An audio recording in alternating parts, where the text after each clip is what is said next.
If you'd all please stand and join us in the Pledge of Allegiance. I pledge allegiance to the flag of the United States of America and to the republic for which it stands, one nation, under God, indivisible, with liberty and justice for all. Thank you, everyone.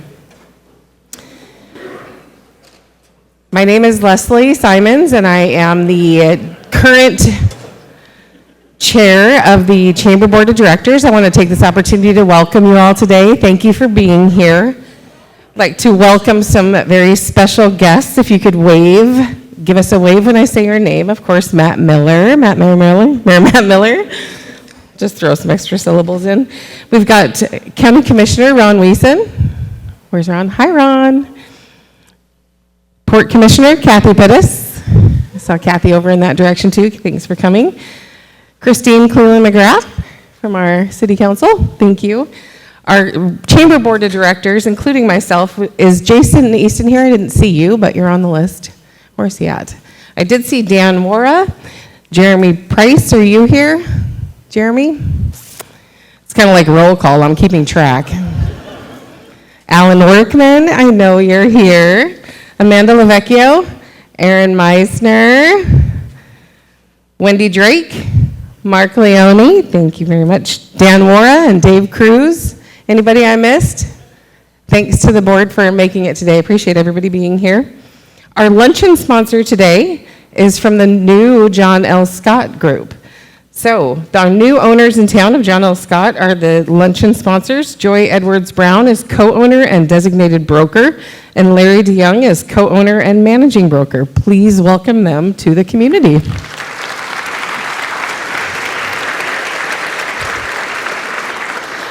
They might not be here. Oh, are you coming up to talk? Come up and tell us about you. Absolutely. Okay, bring it on.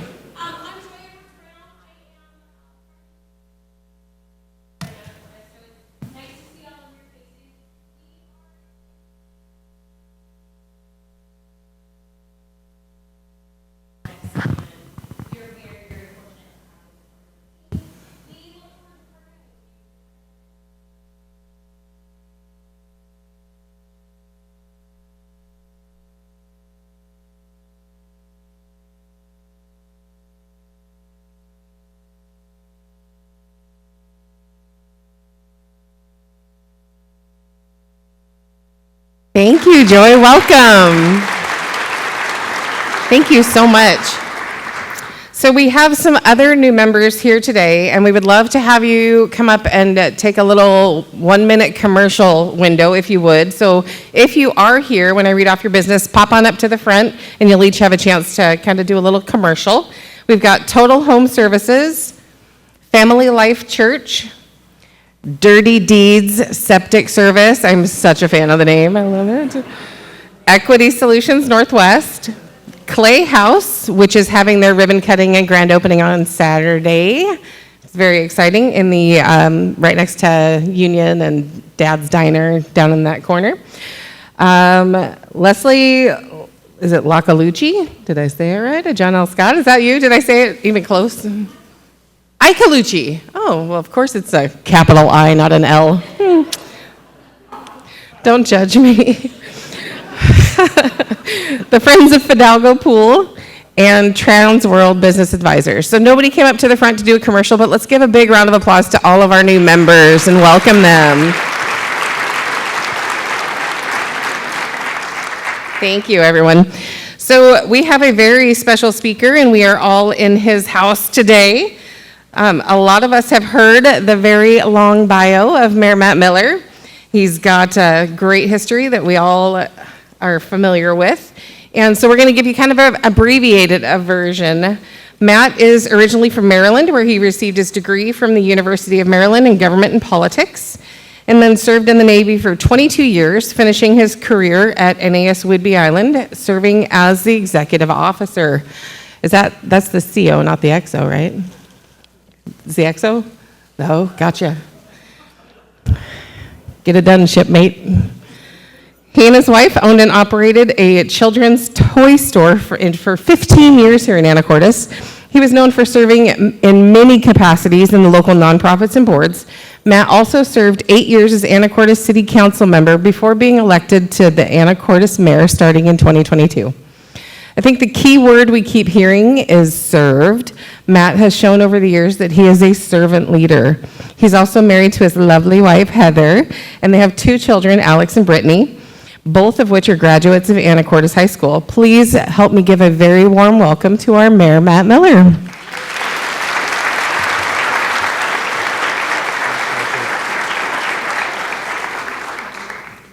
Well, thanks, Leslie, for that great introduction. And I was trying to figure out who is the speaker that's coming with this big crowd here. So again, I appreciate you all coming, and welcome to the City Council meeting of 9 March. And I call the roll. Oh, wrong meeting. This is the State of the City. Elected officials, distinguished guests, ladies and gentlemen, it is my honor to deliver the State of the City briefing for 2023. And my privilege to continue serving Anacortes as your mayor. I look forward to sharing the work of our city with you today. Thank you all for being here.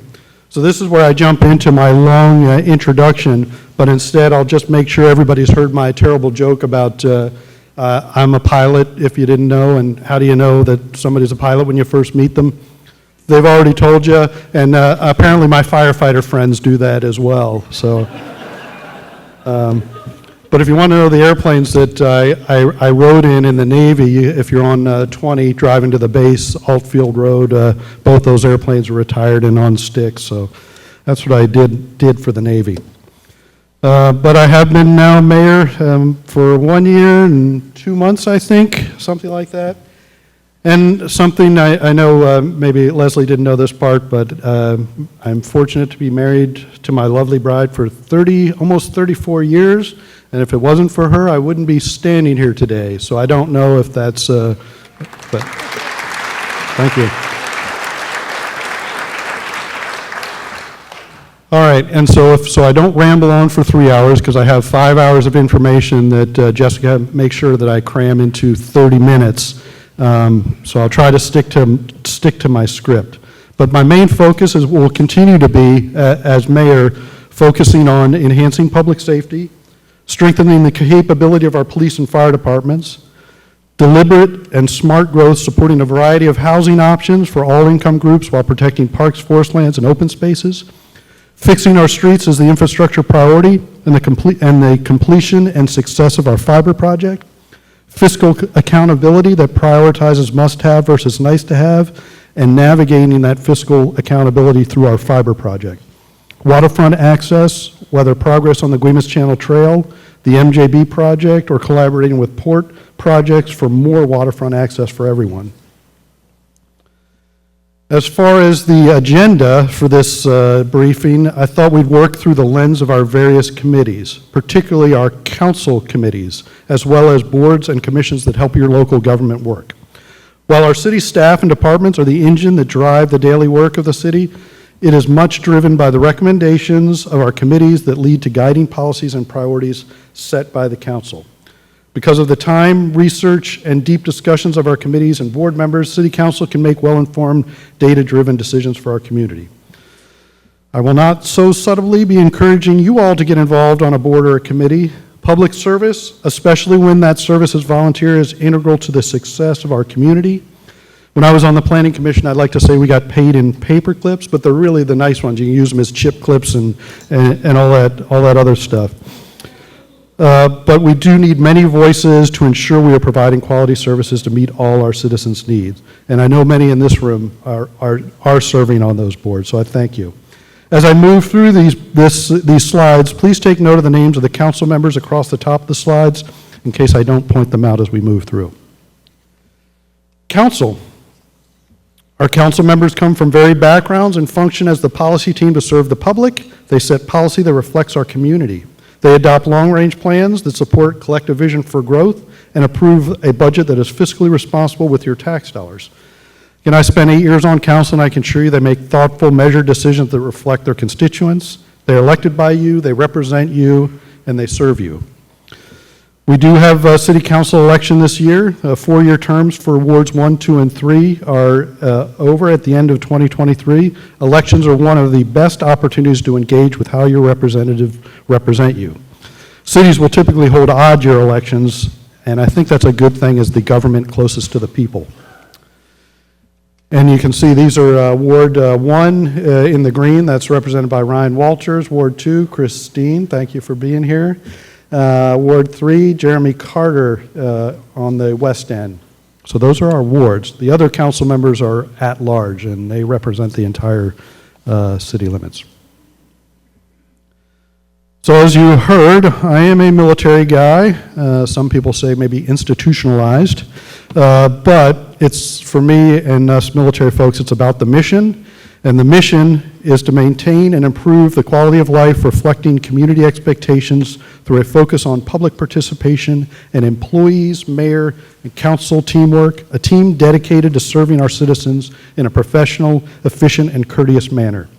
This team does include many opportunities for public participation, opportunities to serve on boards and commissions, and those are vital to the success of our city.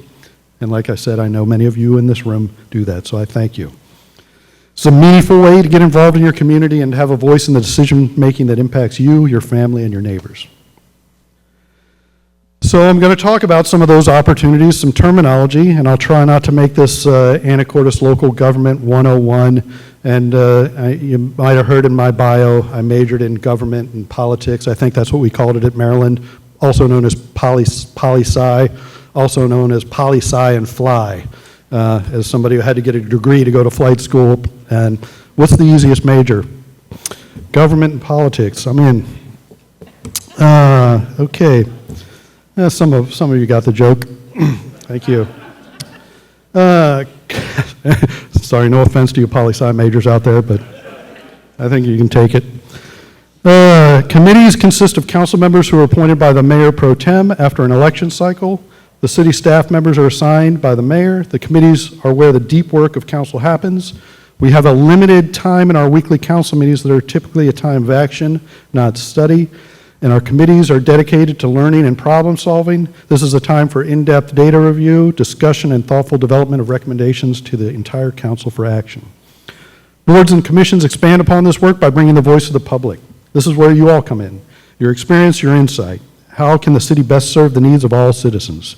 The work of our boards and commissions ensure a diverse voice and quality services for all community members. The standing committees, there's the long laundry list of committees that council are on. They align with the work of our departments, so that's kind of why I organized the presentation that way, so we'll cover all the work that's done in our departments.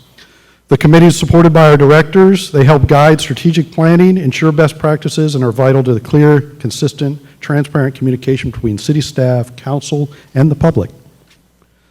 We'll start with our fiber committee. Amanda Bruce Ryan, staff lead is Emily Shue. Fiber committee has been instrumental in ensuring the success of our fiber project. I was on this one, and I was brought on that committee as the lead skeptic. But as you know, as you may not know, we are the only municipality that owns and manages an internet service provider in the state of Washington, which that may have been where part of the skepticism comes in. When you're the first, sometimes you got to be a little bit careful. But what you may not know, by the end of 2023, we are projected to pass every premise in the city limits, which will enable us to extend service to your home or your business, and finally my house, and finally I think your house too. In 2022, we hit an important benchmark exceeding $100,000 of revenue per month. We not only met, but exceeded our take rate goals. We set out a goal of 35% take rate, basically of the premises we passed, the folks that sign up for the service. We, coincidentally, that met the goal of making this project pencil out.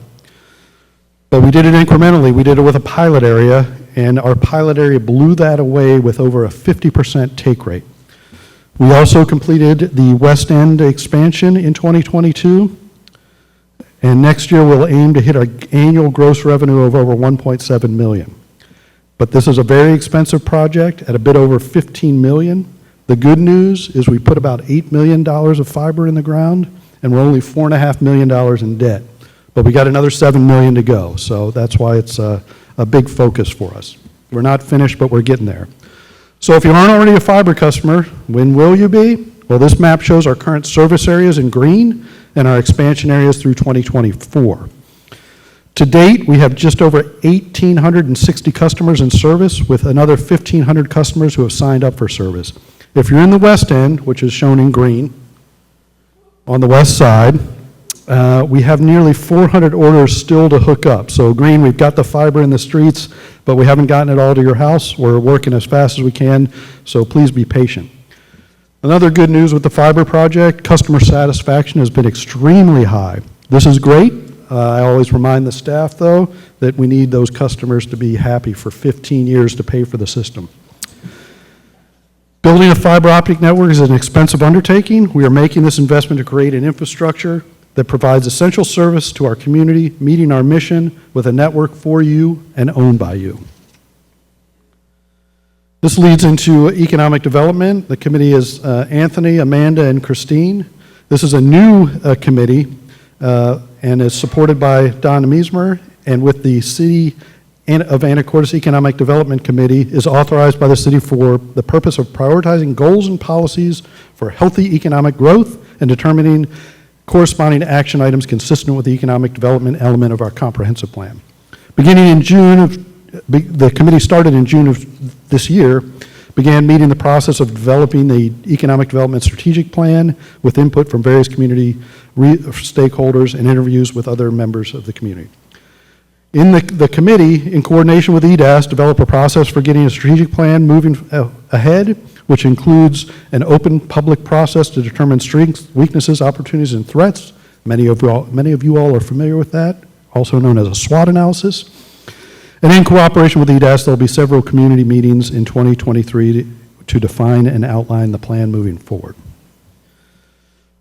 All right, some not so good economic news. One area of concern or a threat is the recent announcement by the Washington State Ferries that the timeline for restoration of the Anacortes City Fair Run has been extended to restore the run has been extended to 2030. My view, that's a termination of the run.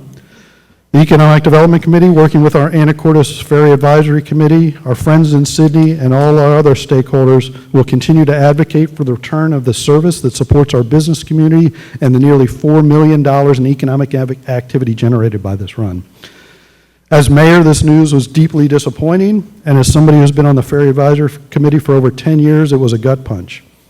I do not believe the Washington State Ferries has taken proactive measures to restore this route. We understand the economic impacts, not only for our local and regional business communities, but for Washington State as a whole and our Canadian neighbors. The city will focus on providing input on proactive solutions to restoring this service.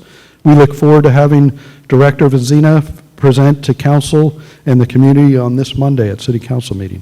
We hope Washington State Ferries is open to hearing our ideas and that the route may be restored long before 2030.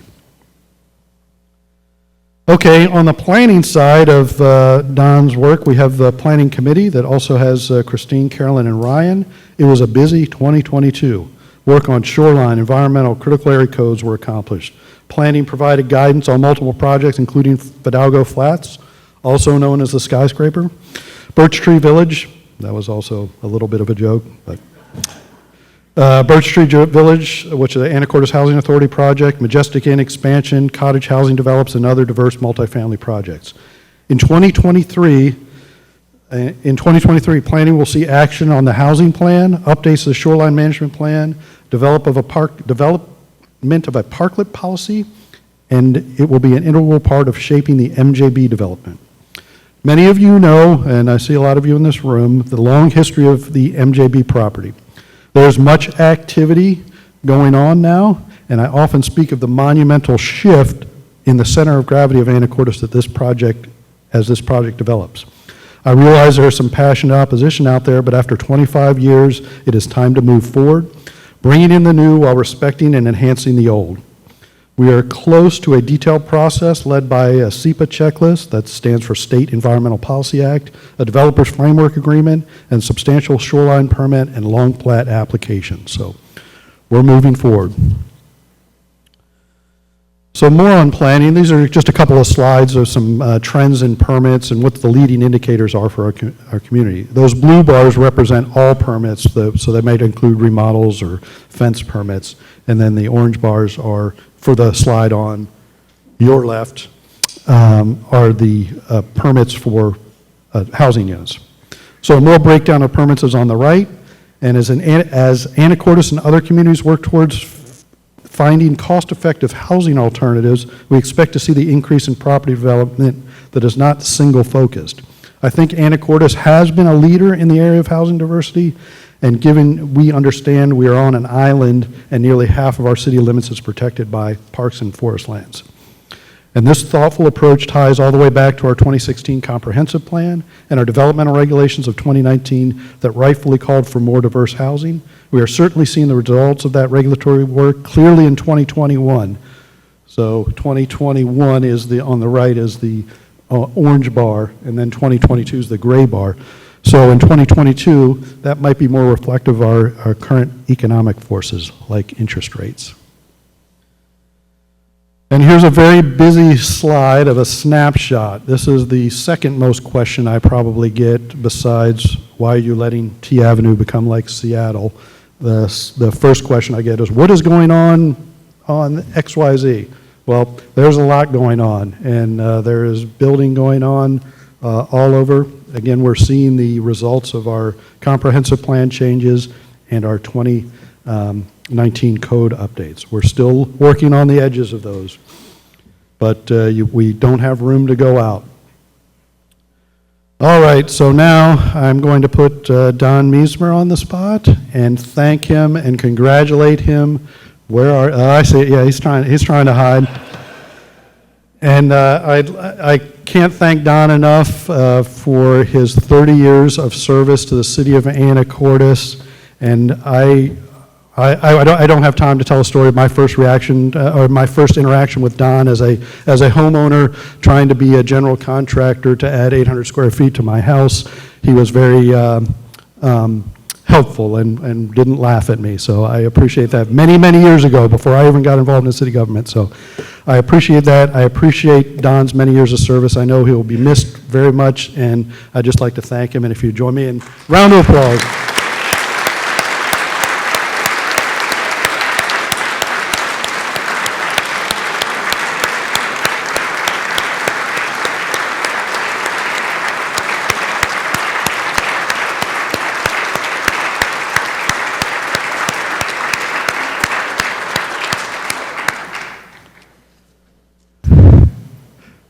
Thanks, Don. You can get me later.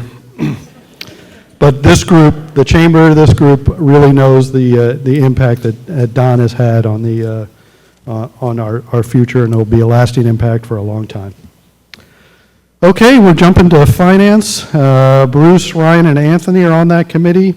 Of course, all the great work our staff and committees could not move forward without the leadership of our finance department. Thank you, Steve Hoagland, our finance director, for ensuring our fiscal responsibility that we provide high-quality municipal services while always maintaining our strong financial position.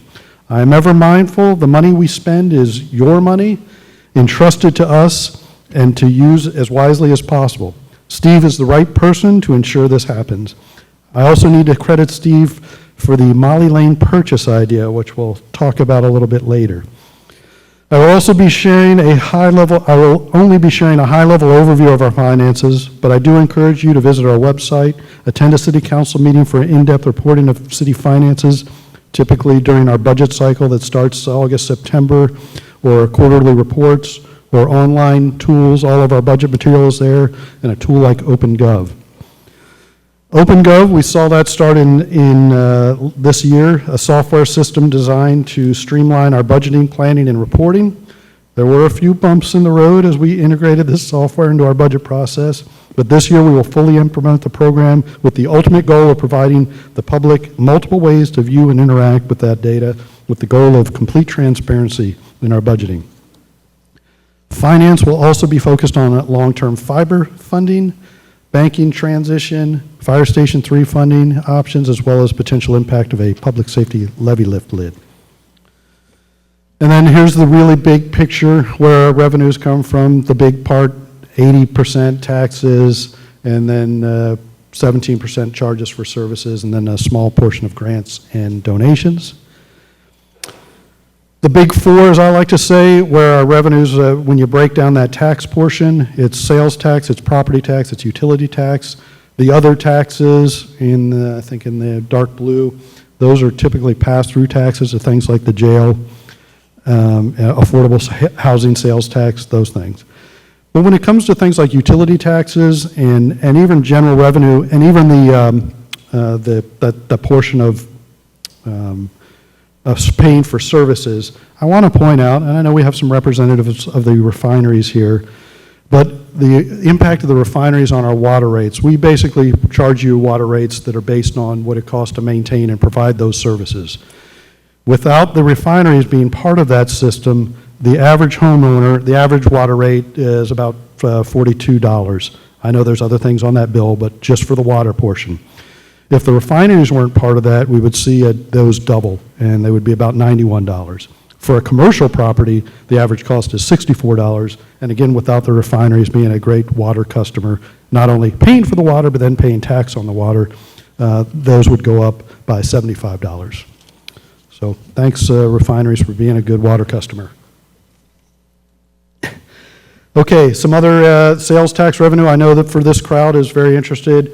These are our top five sales tax, and they'll shuffle around depending on the season, but it's typically housing, construction, boats, boat sales, miscellaneous retailers, also known as online sales.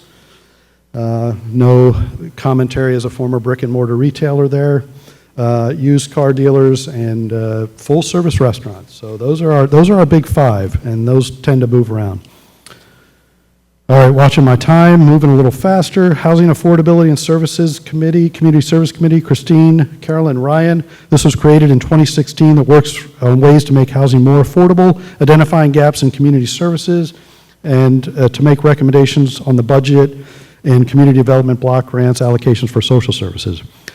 Again, Don Meismer, Joanne Stewart have led this committee through a number of successes, including the development of our housing action plan, again, completion of the Birch Tree Village, and the monitoring of what we refer to as 1406 and 1590 money. Those are allocations from the affordable sales tax. Those help both the Anacortes Housing Authority and the Anacortes Family Center projects that we specifically set aside. Looking forward, this group will be working with the Finance Committee focused on evaluating those utility fee reduction program, because at the first of the year, it was the first time our water rates were tied to CPI inflator, and I think we all know what that CPI number was. It was pretty significant at 8.7%. We'll be looking at improving coordination. We'll also be looking at improving coordination of our community outreach teams and how to provide a better cold weather shelter, welcoming the local community action navigator, and continue work to ensure all our residents have access to housing and critical community services. And there's some nice pictures, cutting the ribbon at the Birch Tree. I think most of the Anacortes Housing Board members were there, and certainly all the HAS committee members were there. Library. The library has returned to full in-person programming for adults, teens, and children in 2022. That was most evident at the attendance of last month's Fantasy Day. Exceeded 1,200 people in one day, a couple Saturdays ago, coming through the door. So children and adults were having a great time. Even yours truly stopped by and pretended like he'd never heard of Dungeons & Dragons before.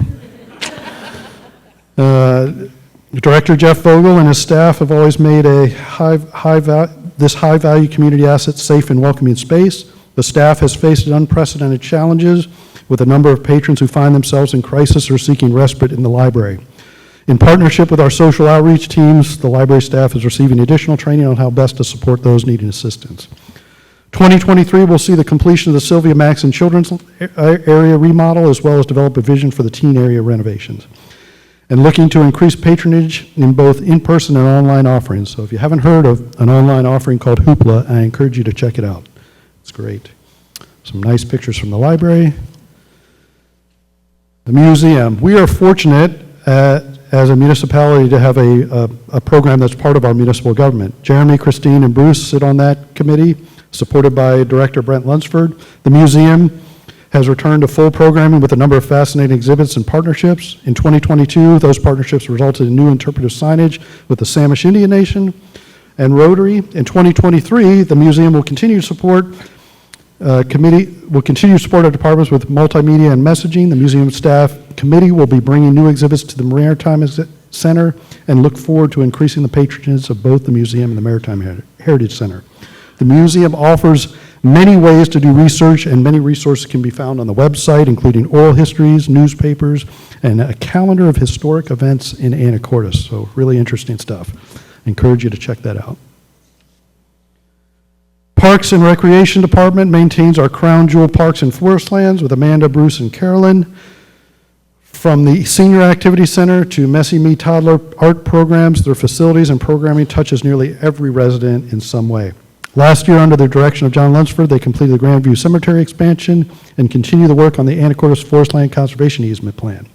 This year, we will see new Washington Park. We will really see them this year. The new Washington Park restrooms and a skate park and pump track will be built this year, so that's pretty exciting. As well as an exciting new project still in the concept stages that we're referring to the Depot Market Pavilion. We'll talk about in a little bit.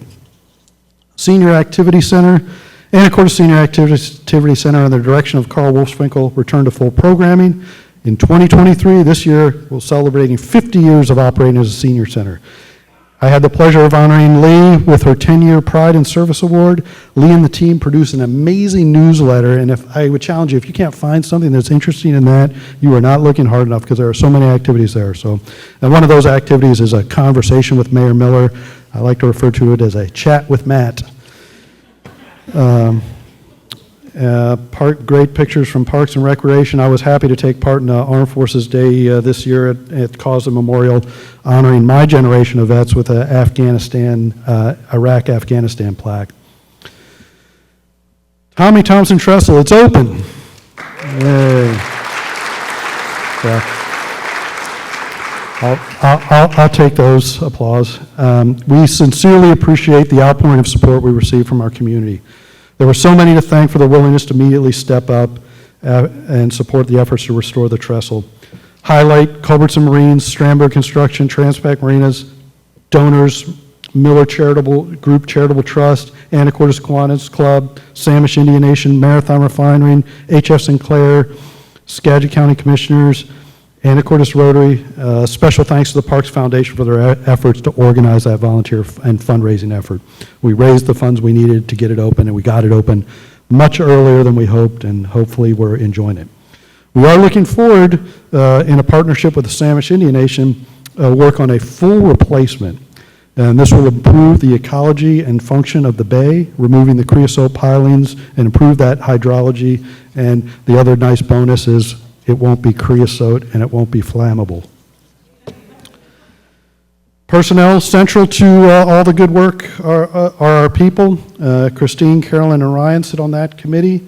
2022, we successfully negotiated multi-year contracts with the Police Guild and the Firefighters Union. This year, we promoted Riley Wynn to Director of Human Resources and Labor Relations. Knowing how professional and proactive and effective our recruitment program is, she has been asked by a number of outside agencies to assist in their recruiting efforts. This year, we are continuing our negotiations with our Teamsters, our other bargaining unit. We have about 115, and the committee will be diving in the work of updating our personnel manual. Help Wanted. We have our Help Wanted sign out, like many of you, and I know some of the key positions we are looking to fill. Planning Director, as just mentioned, Public Defender, Public Safety Professionals, and more positions and other positions on our team. We are proud to recruit, train, and motivate high-caliber employees who work to shape the future of our community and serve you. If you or someone you know is interested in how their professional talents may serve the city, we'd love to have your application.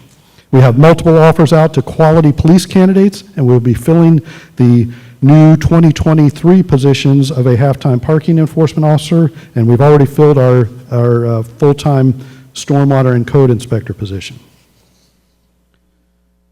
Public safety. So this is where I realize I need about 3 more hours to talk about it. But Jeremy, Christine, and Amanda make up the Public Safety Committee.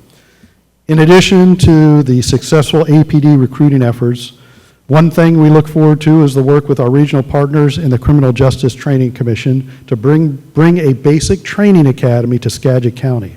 We are very excited to move on that project in 2023. Thank you to Chief Dave Floyd for his leadership on this initiative. This will dramatically reduce the wait times for slots at the Police Academy and will allow for better integration with local agencies, reduce field training time while maintaining the highest standards. And again, what that means is instead of going down to Burien, we'll have a local academy where we bring the instructors in, and the local agencies, multi-county effort.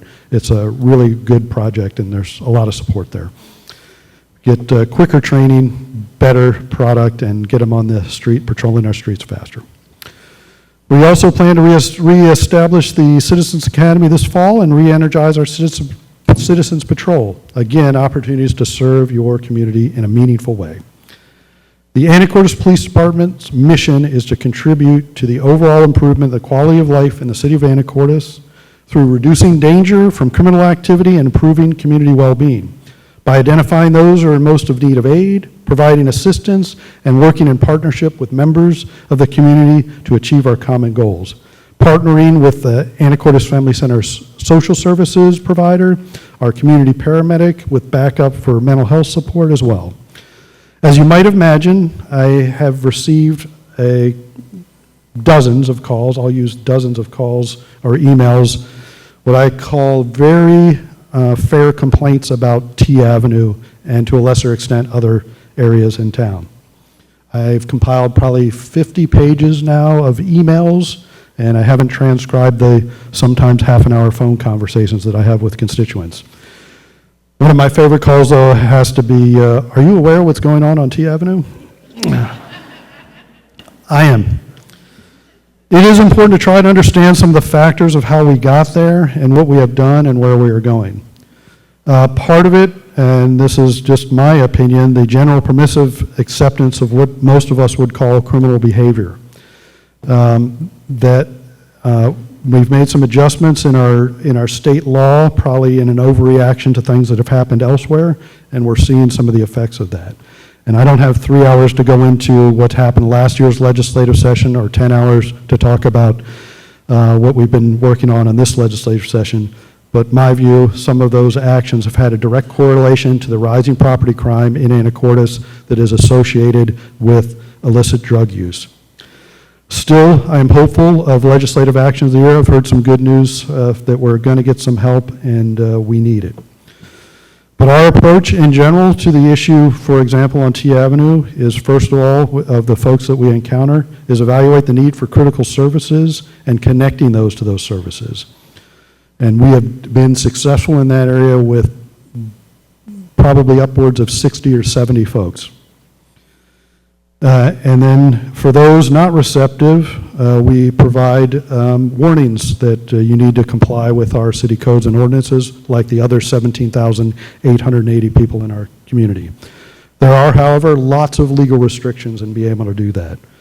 Things like the Homestead Act that you may have heard of, the Boise court decision. But we will enforce our codes, and I encourage you, I think there's brochures in the back about what we're able to do, so I don't go on a 3-hour talk about all the various issues. But thirdly, we enforce our codes, and there are many court cases that are upcoming with folks that, I'm trying to be as sensitive as possible about I am not providing the services in the way that those folks want to receive them. That's my social worker hat on. I put my law enforcement hat on. I am working to enforce our codes that we all expect to abide by. And we do that, and we've been successful doing that since I took office with, of course, the help of Dave and his great team and the great team we have partnering with the Family Center, our social outreach folks. We have towed at least 9 vehicles off the top of my head in that area, impounded them, and several others. When you show up with the tow trucks, that tends to let people know you're serious about enforcing your codes. But I do need some help from our judicial branch of government. I know I have help from the council. We're looking at a new ordinance that you didn't think you'd need, but with the results of the Blake decision that has to do with drug possession, no city thought that they would need to outlaw public drug use, because possession of drugs, and again, we're not talking about marijuana, cannabis, we're talking about the drugs that you all know, was a Class C felony until the Blake decision. So it was pretty easy. You didn't have to have a law on the books. But council is helping us out. We're looking at every possible solution to the challenges that we have. And I look forward to getting that passed within the next couple weeks so we have yet another tool in our toolbox. Because I think however you feel on the issue, I hope, again, I hope to get help from the judicial branch to spark a change in the trajectory of those living on the streets, because it really defaces the beauty of our city. Because no matter what your opinion is, whether it's more social work or more law enforcement, I think we all should agree it is not compassionate or good for anyone living in this situation like we have on T Avenue. And when I press the law, what you need to know about the law enforcement side, in last year, law enforcement got 9,388 calls to 911. That averages about 25 a day. So I often get asked, well, how come the police aren't out there every minute? Well, they're working calls. All right, we're on to the fire department, and led by Chief Bill Harris, our firefighters, EMS, and paramedics support the community by responding to all types of emergency situations. In 2022, we were able to deploy a Marine rescue boat, and we'll see the implementation of the tactics. So you'll see our Marine rescue boat out of various sailing regattas very soon. Wildland firefighting, you'll see our brush truck, Brush 29. Looking forward to having that just in time for our fire season. So it's a collaborative effort working with our ops department and the fire department to build a unique brush truck to be able to get into our forest lands and protect that crown jewel.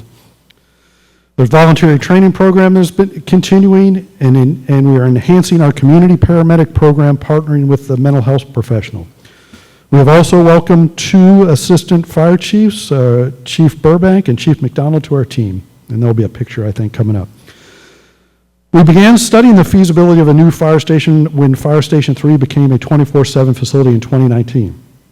Last year, the city hired a consultant, and further analysis, we found out that a new fire station will probably cost at the low end $5 million, at the high end $15 million.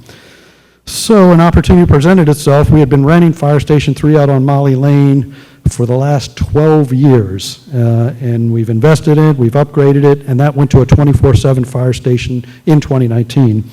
So an opportunity came up to purchase the property. We missed out. We were a little bit late at getting there, but the new owner immediately turned around and offered, hey, would you like to buy the building that is part of that property? So we took that on and closed on it last week or a week ago. So we're now owners, and we think for $1.8 million. So compared to $5 million or $15 million to build a new fire station, I think we fell in the right spot. And it will have capacity for expansion in the future.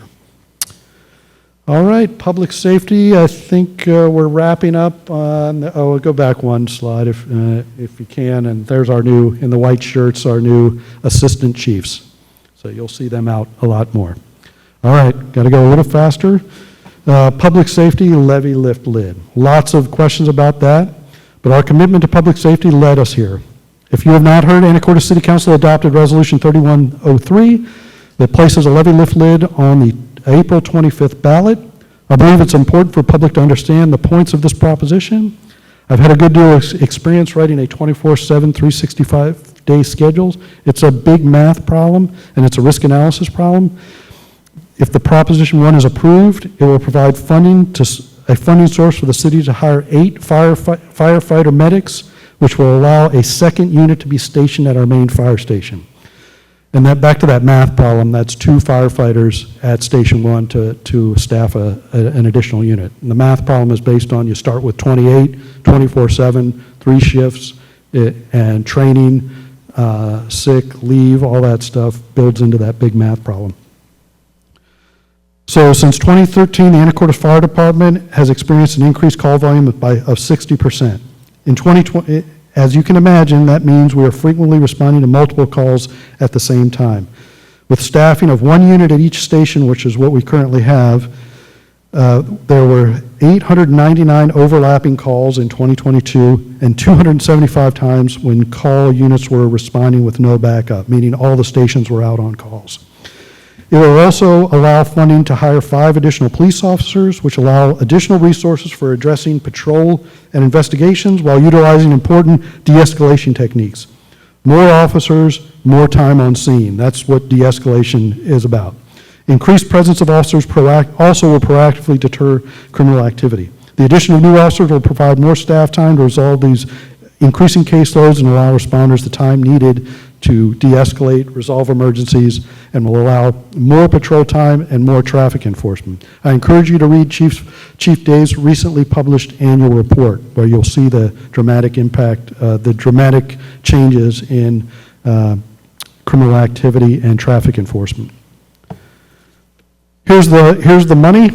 Property tax is probably one of the most complex taxes to try to explain. Although I am happy to report, a couple weeks ago we had the newly elected tax assessor, Danny Hagan, come to council, and everyone was nice enough to not bring a bucket of tar and feathers. It's not him. He is the messenger. His job is to evaluate the property values fairly. Unfortunately, the time they did the property values was at the peak. I know we have a lot of realtors in here. It was at the peak of the market, and that's when our tax assessor did the assessments. But what this dollar bill represents is the city of Anacortes is only 13 cents on the dollar. And we are going to wrap it up quickly. And the big question, I know a lot of you are asking, how much will that cost me? And all those other dollar amounts are voted on. So I encourage you to learn as much as you can about the public safety levy lift. Again, that's information is out to the voters. And I encourage you to ask questions, read the information provided on our website. Our chiefs are out in the community briefing everybody on this subject. Public Works, we're already going to jump to that because I'm going to cut Henry short. It's our largest department. Ryan, Carolyn, and Anthony are on that committee, and they've done some great work. You'll see our Avenue Roundabout is the major project there, which is a freight mobility project, and a number of water line replacement projects on the west end and neighborhood overlay projects all over the place. Next slide, traffic safety, which is under the Public Works Department but is partnered with our police department. That's where you go to talk about signage, crosswalks, speeding issues, parking. One exciting area, C-Click Fix went live yesterday. Ability to use an app, report that pothole, report concerns that'll go directly to the person that are working on that. This app is free, available to the public, and allows you to report directly. This is a great way to serve without having to be on a board and committee. More great pictures, Public Works, snow removal, external committees, lodging tax advisory. The city collects lodging tax from hotels. State law allows that lodging tax to be spent on tourism marketing, supporting operations of capital expenditure for tourism-related activities, and that Lodging Tax Advisory Committee provides the expenditures of those funds, and you'll see a lot of things up there that do contribute well to our economy. All right, and another very important committee is our collaboration between the Port of Anacortes. The Port City Liaison Committee has helped develop the Maritime Strategic Plan and the Shoreline Master Plan, and we're excited to help the port out when they close the transit shed to events to hopefully work what we're calling the Depot Pavilion. And here's some renderings of that. And we, of course, support the Port's TDOC project that is really important to our economy. But there's some the first renderings of a potential pavilion that not only will fill that role of, sorry to say, Dan, the fairly low bar of the transit shed as an event center, but also we know it wasn't designed that. That's why it wasn't designed for events. We'll miss it, but we also think it'll fill a nice role for the farmers market as well. So we're working that one. Some other committees that are external, Law and Justice, other regional committees that I serve on, Skagit 911 as the board chair. We work with our partners. We can keep going. We're rolling fast. Skagit 911, we meet quarterly with the Samish Indian Nation. North Star Project, I'll slow down a little bit on this one. You may have heard references to this. And this is the North Star Project is a whole-of-government approach to tackling homelessness and behavioral health challenges in Skagit County. All the mayors and the county commissioners part of that. With the idea of establishing the leadership team, and we recognize it's a regional issue in order for everyone to meet what these are what referred to as the vital conditions. And I'm almost there. The other boards and commissions, which brings to how you can help us find solutions for issues. Thank all the volunteers who make up these commissions, willing to share their time and their expertise and talents, from providing low-income housing to preserving historic buildings and maintaining welcoming charm and beauty of our town is the heart of their work. So if you want to serve on a commission, please go online and fill out a talent bank application, and you can cover it all. And believe it or not, I'm wrapping it up, 4 hours and 48 minutes, and mission statement. I thank you, the Chamber, for coming into City Hall, and it was a pleasure to host this event. So thank you very much.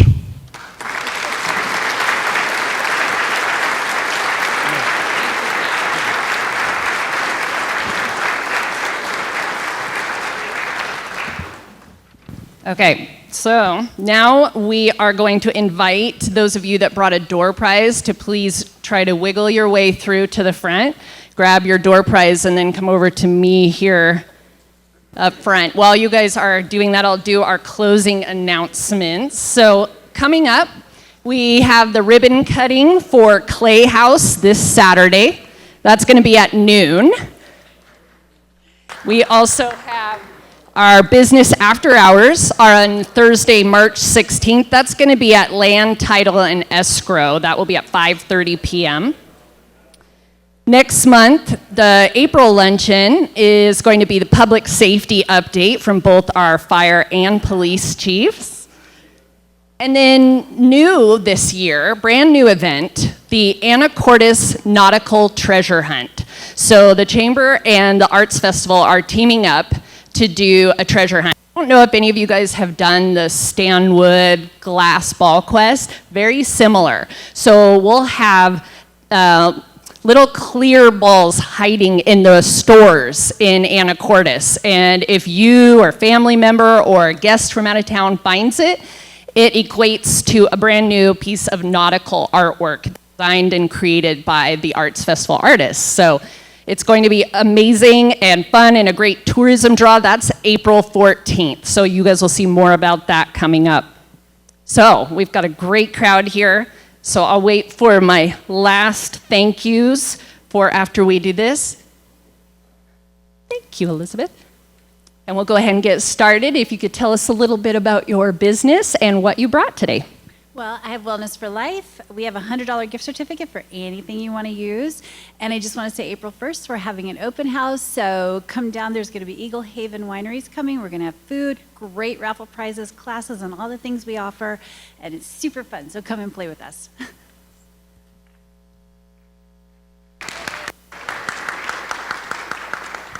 Dennis and Patty Law.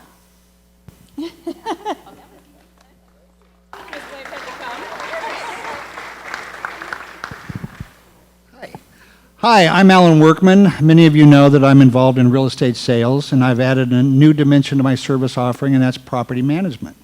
Residential real estate investing is still a great opportunity in this town, but it's not fraught with it's fraught with challenges. We have landlord-tenant laws that have changed, and we're even going to see some local legislation imposed that makes it a little bit of a difficult process. So whether you choose to self-manage or hire a property manager, come visit with me, and we'll chat about the changes.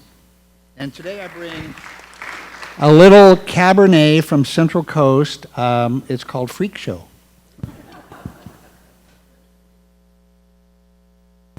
I can't tell who the person is, but it's from Ink and Wool.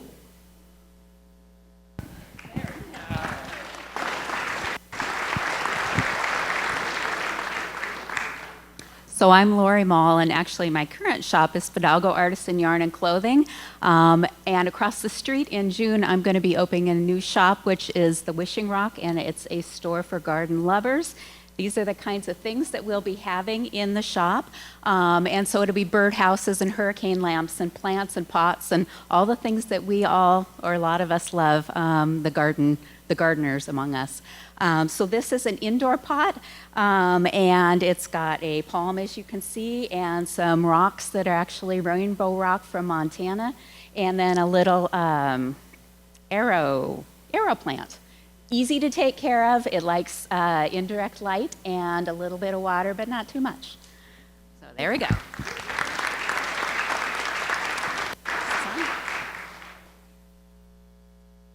All right, Mountain Pacific Bank. And, oh, April Moore, I'm sorry.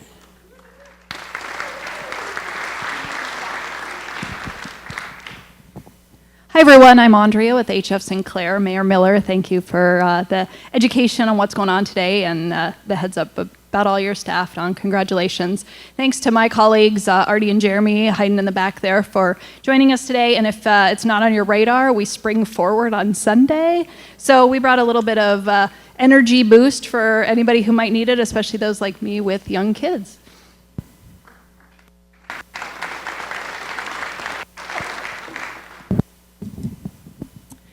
Kelly Dortch from Savvy Bank.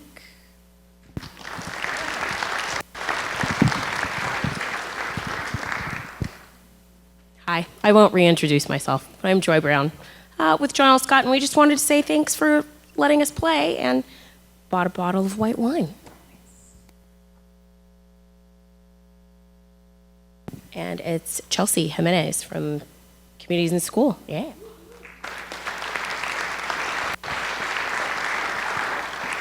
Hi, I'm Tina Tate with Skagit Habitat for Humanity, and we make the dream of home ownership possible for Skagit County residents that are low income, which is almost impossible without us building homes. And I have a $10 Starbucks gift card.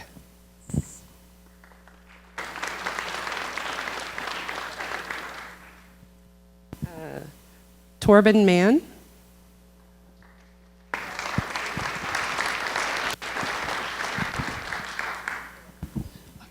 Hi, I'm Dan Wara from the Port of Anacortes. Nice job, Matt. It's been great partnering with the city over these last, since I've been here, since you've been here.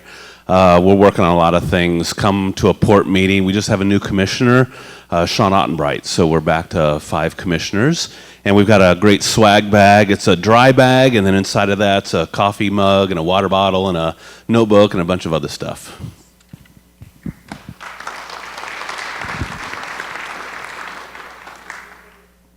Jolly man, I bet you it's Chris Long.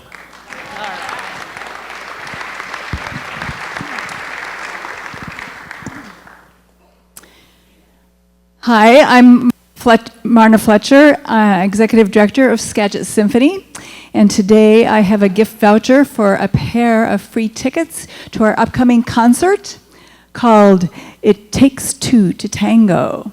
It'll be a real zesty concert. We perform at McIntyre Hall on the 25th, so if you're not the lucky person who gets the gift voucher today, check us out on SkagitSymphony.com, find out what we're playing and how to order tickets. So please check us out, welcome, and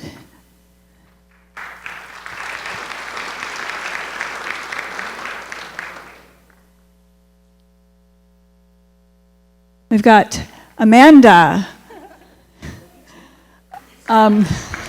Lavicchio. Okay, you knew it was you? Well, yeah, I can see that in the card. Oh, okay. And it's transferable. Okay, wonderful prizes today. So a couple thank yous to today's sponsor, John L. Scott. Thank you guys for coming out. Thank you to our wonderful venue hosts, the city of Anacortes. Thanks to Ghirardelli for a fabulous lunch. And a big thank you to today's presenter, Mayor Matt Miller, for updating us on all the many things going on in Anacortes. Very easy to get a hold of, so if you have questions, which you know you all do, you can reach out to him or use that new app. That's pretty cool. And then lastly, thanks to all of you guys to coming out and learning about the community. So please have a great day.